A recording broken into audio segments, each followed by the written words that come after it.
Assalamualaikum warahmatullahi wabarakatuh. Alhamdulillah, puji syukur atas kehadirat Allah Subhanahu wa taala. Salawat dan salam kepada Rasulullah Muhammad sallallahu alaihi wasallam. Apa kabar anak-anak mualim yang soleh dan soleha?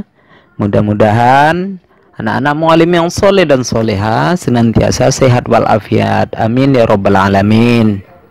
Nah, sekarang kita memulai pelajaran pendidikan agama Islam kelas 5 SD. Adapun materi kita hari ini yaitu tentang Rasulullah, idolaku. Adapun submateri yang akan kita bahas hari ini adalah kisah teladan Nabi Daud alaihissalam.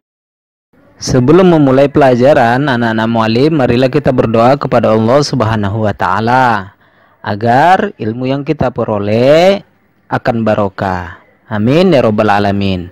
Bismillahirrahmanirrahim. Allahumma nawwir qulubana binuril Qur'an waj'alna minal alimin. Walhamdulillahi rabbil alamin. Nah, sekarang kita masuk ke materi pembelajaran kita hari ini. Anak-anak mualim yang soleh dan soleha, siapa yang mencintai Rasulullah? Artinya dia mengidolakan Rasulullah. Siapa yang mencintai Rasul atau mengidolakan Rasul akan masuk surga bersamanya nanti. Amin ya rabbal alamin. Para Rasul adalah laki-laki pilihan Allah Subhanahu wa taala. Mereka ini wajib kita ketahui atau kita imani. Salah satu rukun iman adalah beriman kepada Rasul. Seorang muslim wajib membenarkan semua rasul dengan sifat-sifat kelebihan dan keistimewaan masing-masing, atau yang disebut dengan mukjizat. Nah, anak-anak mualim yang soleh dan soleha, seorang rasul mempunyai kewajiban untuk menyampaikan wahyu yang telah diturunkan Allah Subhanahu wa taala kepadanya, lalu disampaikan kepada manusia. Salah satu dari Rasulullah adalah Nabi Muhammad sallallahu alaihi wasallam. Beliau adalah teladan utama, yaitu uswatun hasanah bagi kita, atau teladan yang wajib kita contoh. Sebagaimana firman Allah Subhanahu wa taala dalam Quran surah Al-Ahzab ayat 21. A'udzubillahi minasyaitonirrajim. Laqad kana lakum fi Rasulillahi uswatun hasanah liman kana yarjullaha wal yawmil akhir wa dzakarallaha katsira.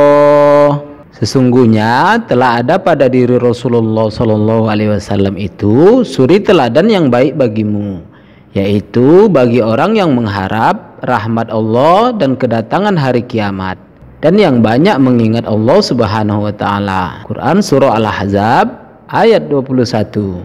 Nah, sekarang kita masuk kepada kisah teladan Nabi Daud alaihissalam. Nabi Daud alaihissalam adalah salah seorang nabi dari Bani Israel, yaitu Sibit Yahuda. Ia merupakan keturunan ke-13 dari Nabi Ibrahim alaihissalam.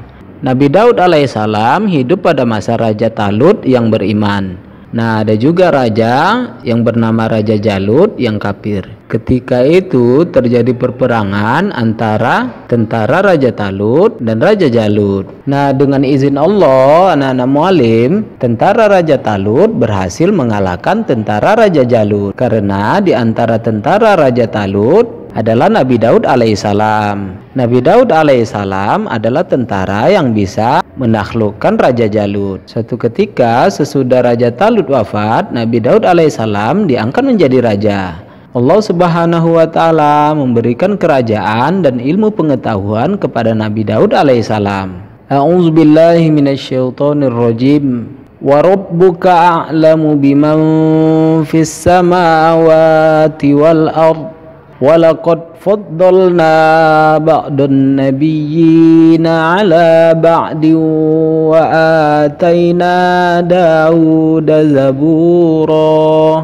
Artinya, dan Tuhanmu lebih mengetahui siapa yang ada di langit dan di bumi, dan sesungguhnya telah kami lebihkan sebagian nabi-nabi itu atas sebagian yang lain, Dan kami berikan Zabur kepada Daud alaihissalam. Quran Surah Al-Isra ayat 55. Kitab Zabur adalah mukjizat bagi Nabi Daud alaihissalam. Selain Zabur, keistimewaan Nabi Daud alaihissalam adalah setiap pagi dan senja gunung-gunung bertasbih mengikuti tasbih Nabi Daud alaihissalam. Nah, anak-anak mualim yang soleh dan soleha, itulah kelebihan atau mukjizat bagi Nabi Daud alaihissalam. Di antara mukjizat Nabi Daud alaihissalam lainnya adalah dapat melunakkan besi seperti lilin.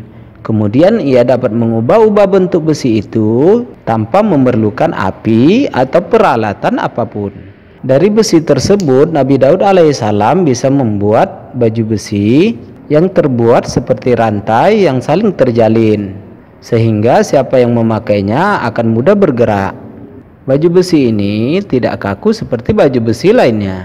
Tentang baju besi ini dituliskan di dalam Al-Quran Surah As-Saba dari ayat 10 sampai ayat 11 dan Surah Al-Anbiya ayat ke-80.